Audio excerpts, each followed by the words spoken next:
I've been there since 1979.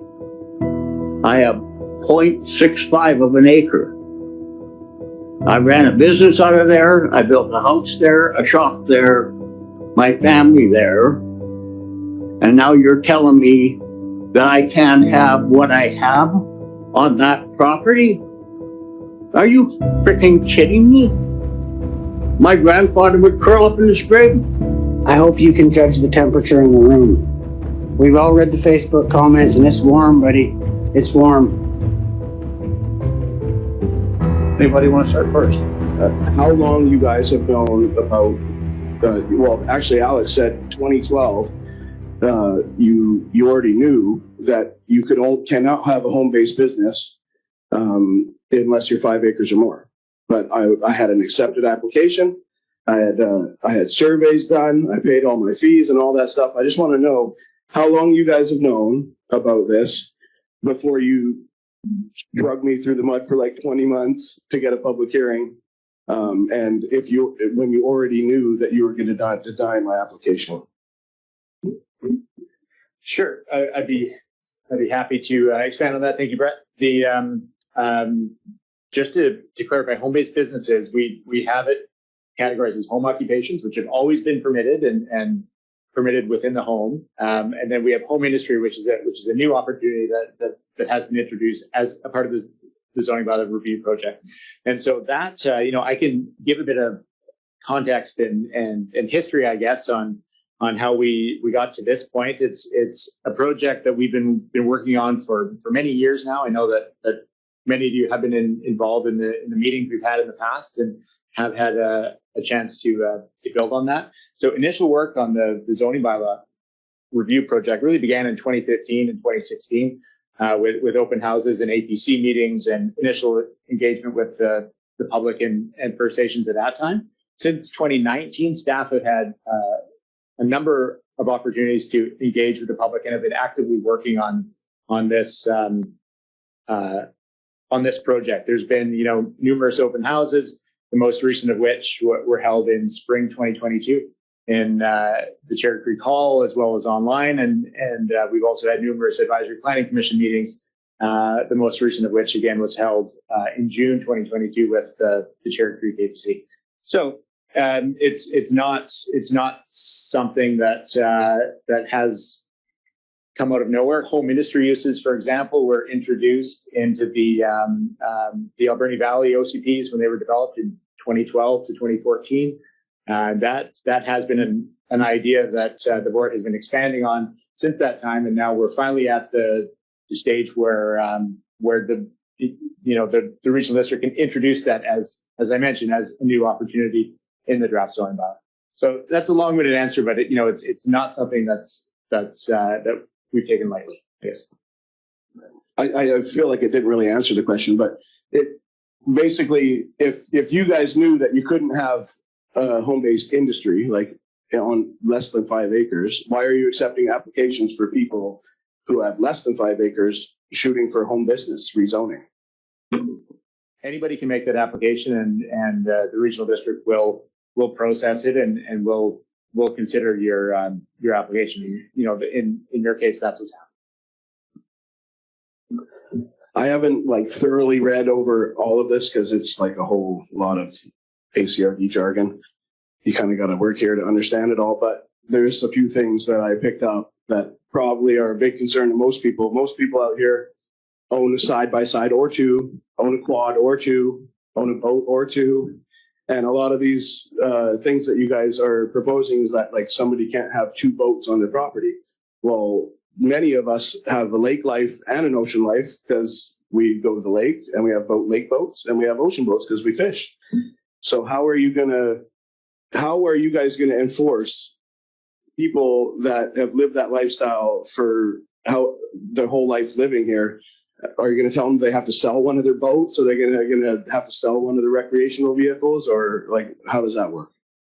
So the parking of vehicles is something that's regulated specifically in the zoning bylaw and not in the Cherry Creek OCP. But I will highlight that we've actually expanded the ability to park a vehicle on a residential zone.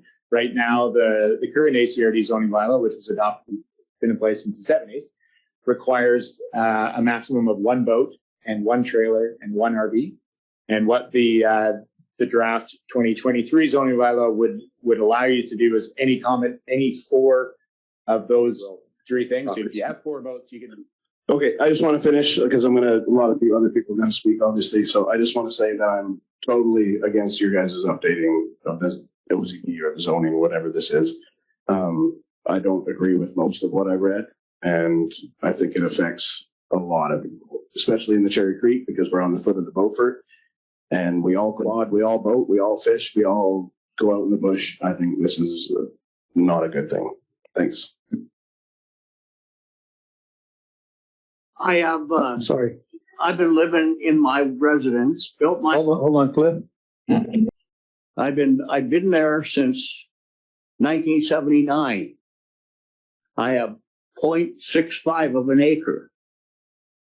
I ran a business out of there. I built a house there, a shop there, my family there.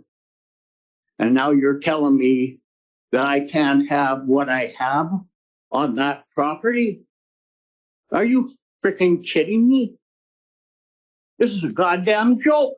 Absolutely, it's a joke. I'm 73 years old. This whole goddamn meeting is a joke for everybody in this room. Not just this room, but we're in the Spout Lake, the Beaver Creek people. I thought this is a regional district thing. So you're telling me I can't have vehicles parked in my yard? Talk to me. I'm listening.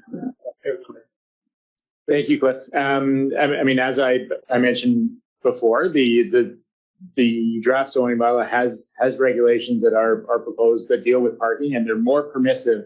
They allow for more parking than what's currently permitted.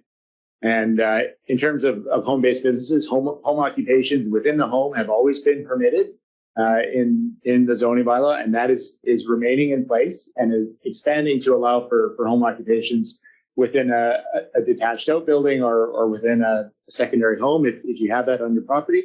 In addition to that, home industry uses are being introduced on 5 acres or more. So I don't know the details of your specific property, but that's the fact. Having lived here since 1979, I've seen businesses grow up in this community that don't harm anybody. Anybody. There's no reason why they can't all get together and work in this community. Because it's very valuable that you can go get a haircut down the road or go get a loaf of bread or whatever. Who's it hurting? Because you don't have 2 acres or 5 acres of land, you can't have that? My grandfather would curl up in his grave. Old Henry Rummel that owned all this property out Cherry Creek would curl up in his grave. He had equipment and trucks parked on that property where I am on just about every acre of property in Cherry Creek many years ago. It's disgusting what's going on here. Absolutely disgusting. This should never be. Never be. Thank you. Thanks, Cliff. So the idea behind here is people to speak their mind, which is great. So if you all want to say the same thing Cliff said, you come microphone and do that, then we'll have a bigger volume of people. I know you're all agreeing with them, but it's not recorded that you're agreeing with them. So does that make sense? So the guy in the blue shirt. Mike, I hope you can judge the temperature in the room. We've all read the Facebook comments and it's warm, buddy. It's warm. So we need you with us. We've never really met, but if you got voted for the Cherry Creek residents, we don't want you to sit by idle. We want you to fight for us. We want you to hear the people. We want to talk about the police officers. We'll tell you what's going on. Let's zoom out a little bit, not pull any punches here. The plan, I know the provincial government's just lost the battle with the municipalities. They're putting the new RCMP, all the overtime. Port Alberta's going to get a huge tax bill. Do you think this tax raise that we're getting right now is huge? We're about to get a huge one when we start paying for the overtime for all these murders. Port Alberni wants us to kick in for the pool and all the rest of it. What's going on here is you guys are going to allow for home industry so that you can say which ones we like. You're going to come up with a fee schedule for how you're going to collect that money, work out a deal with the city, and try and kick into the bigger pool overall. But you're also going to go and hire probably 3-4 more bylaw officers, and you know we're going to need a manager for them, right? Next thing you know, you got 4 guys, $80,000 a year, each collecting $5,000 in tickets.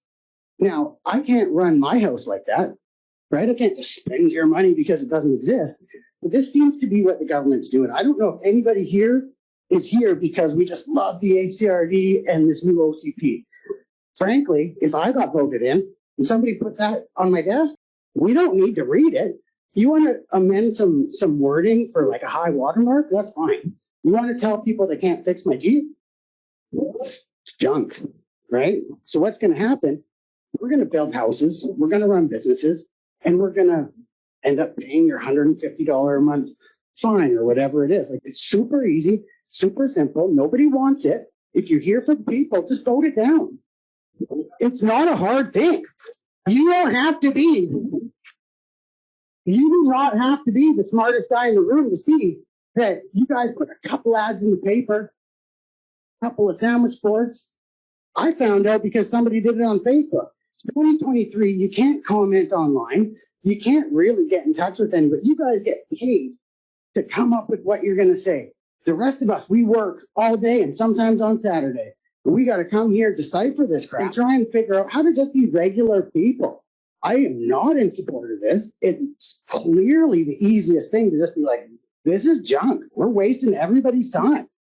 What the hell are you guys thinking?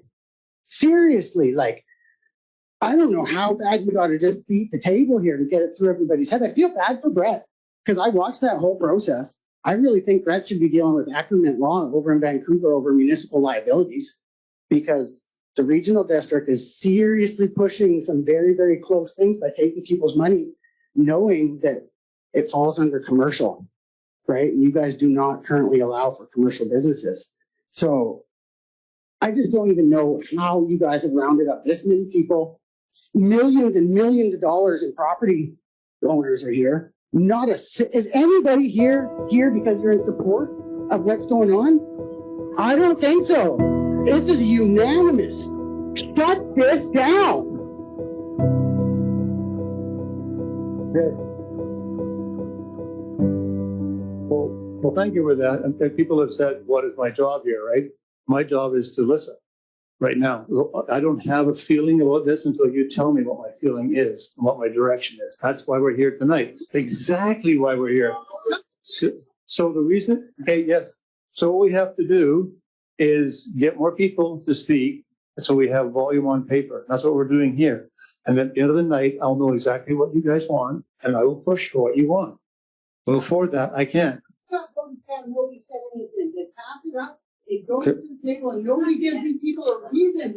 Okay. So we're going to move on. We have somebody else speaking, but I did hear you.